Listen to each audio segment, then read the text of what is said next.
All right, welcome back to the Knives Fast channel. Today we've got a review for you, so say hello to Ren and Stimpy and Powdered Toast Man, and let's get started. So here we go. We have the Finch Runtly. Yeah, I know this is a little bit older knife that a lot of you have already seen a lot, but I want to give my take on it. I want to give some comparisons to some of the smaller knives in my collection.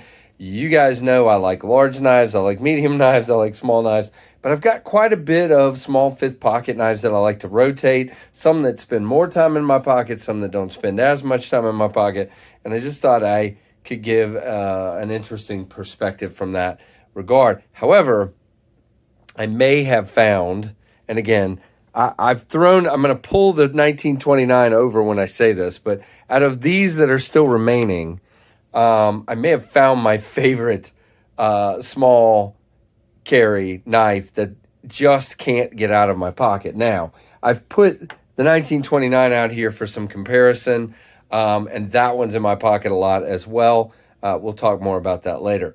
But this guy, guys, I'm telling you, is the small knife that I didn't know I needed. It's the last of the 5 current Finches. There's a ton more coming out that I got a hold of, and Spencer sent this to me, by the way, from Finch.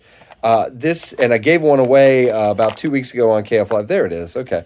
And this is the Black Shiner in 154 CM. It comes in a lot of different colors. You just got to kind of look on Finch's website, or I think Traditional Pocket Knives and a bunch of other places have them from time to time in different colors.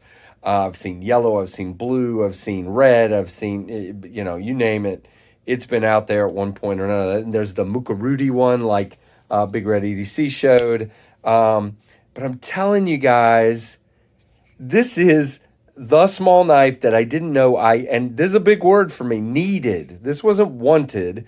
This is needed. So why? And we'll talk a little bit about that. So I love, as you know, the Contour G10.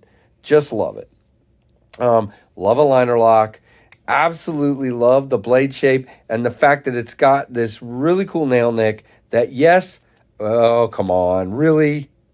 Okay, that I can middle finger flick with the nail nick. How stinking cool is that? We're going to try it a second time. I know usually I don't do things like this twice because I screwed up.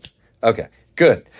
So there you go. Really dig that. That nail nick is great for that. I did not know that. Somebody said, hey, did you know you could do that? I think it was Lefty. And I'm like, okay, and I can. Really cool looking knife, guys. It's super unique. It has this shape that just is really unique, but it doesn't take up a lot of extra room in the pocket. It has the great Finch pocket clip, that titanium pocket clip. It has the glow Finch logo there. It has full liners. We'll talk about specs in a minute. It is a liner lock. As far as centering, yeah, QSP got it right on excuse me, no, this one is made, I believe, by Best Tech. That is right. So Best Tech did. It is good and centered. And as far as lockup, yeah, right on, guys. It is 20 to 30 there. Really, really well done. Great jimping on the flipper, but what else are you going to think from Finch? It is grabs a hold of your finger, nice and low profile, great detent, just flies out of there, and nice and shake shut. Now, you do have to get it past the detent, which for me is not a big deal with a smaller knife like this. Half the time I end up just, thumb flicking it shut anyway, but it will go shut once you get it past that, which is perfectly fine for me. Good jimping back here on the blade. Now, as far as the blade, 154 CM has the Finch logo up here. Whoops, I just bumped the camera. Sorry about that, guys. There we go. It has the Finch logo up here, and over here we have Runtly and 154 CM. This one has been in the pocket a lot, so sorry for the pocket fuzz there. And it has this really super unique, by the way, satin flats going this way and stonewash on the, are you kidding me? Stonewash on the bevel. Great sharpening choil. I mean, it's just beautiful. And until I got it in hand, I really didn't realize just how beautiful this thing is. And again, has that black contoured G10, The screws are countersunk. These are obviously on the backside, so not a big deal. There is no lanyard hole. Wah, wah, wah. Don't use them anyway. But for me, just perfectly done knife, guys. And I love it. And now, it is pretty thin. That grind doesn't go all the way up, which actually gives it a lot of its really cool look. By the way, the Finch story on this one is that this is patterned after a fishing lure called the Hendon River Runt. I love to fish, so this is super cool to me. I do a lot of fishing. Sorry, I'm readjusting my camera here. I do a lot of fishing, and this guy does look like a fishing lure and is super cool. Can you just picture a couple hooks hanging in? I don't know. But anyway, super, super cool. Really, really love this knife. So let me push. Oh, by the way, you get the typical Finch box. You get the Runtly sticker, the Flip in the Finch sticker, the warranty card, and the Band-Aid, and it's got the cutout for the knife. Really stinking cool packaging. So I'm going to put this guy, I'm going to come down here, and I'm going to zoom in just slightly here so I can do some comparisons. So first things first, let's go ahead. For the reason I had this out, I just wanted to show you guys that the 1929 is a little bit bigger in the handle and a little bit bigger on the blade, but not a whole lot. And the 1929 to me, guys, is weird. And what I mean by that is it's a fifth pocket knife, but I've carried this guy as a primary on the right occasions as well.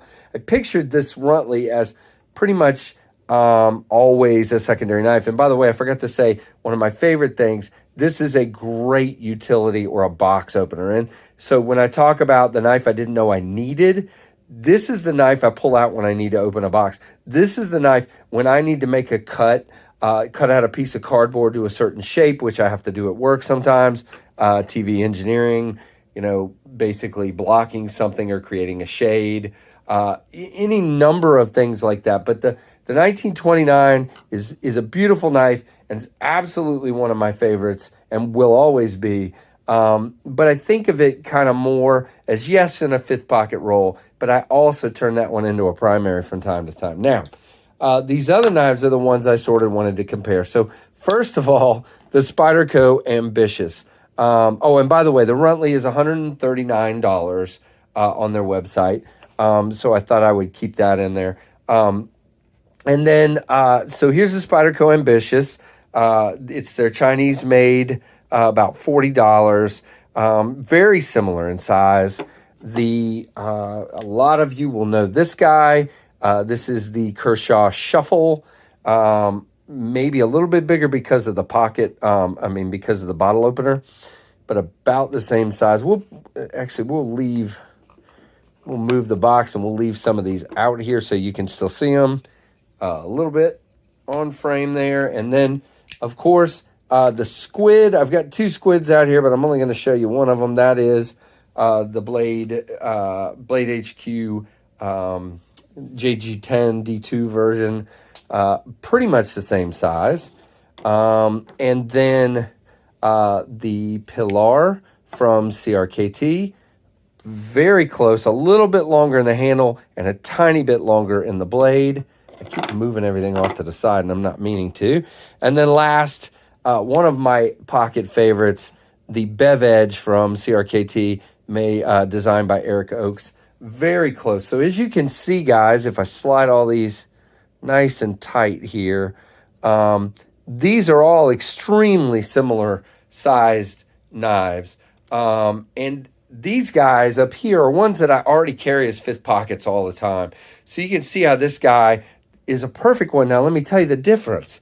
The fit and finish, the fidgetability, none of these, maybe the Bev Edge is a little more fidgetable. See, not a lot more. It doesn't necessarily fly out there.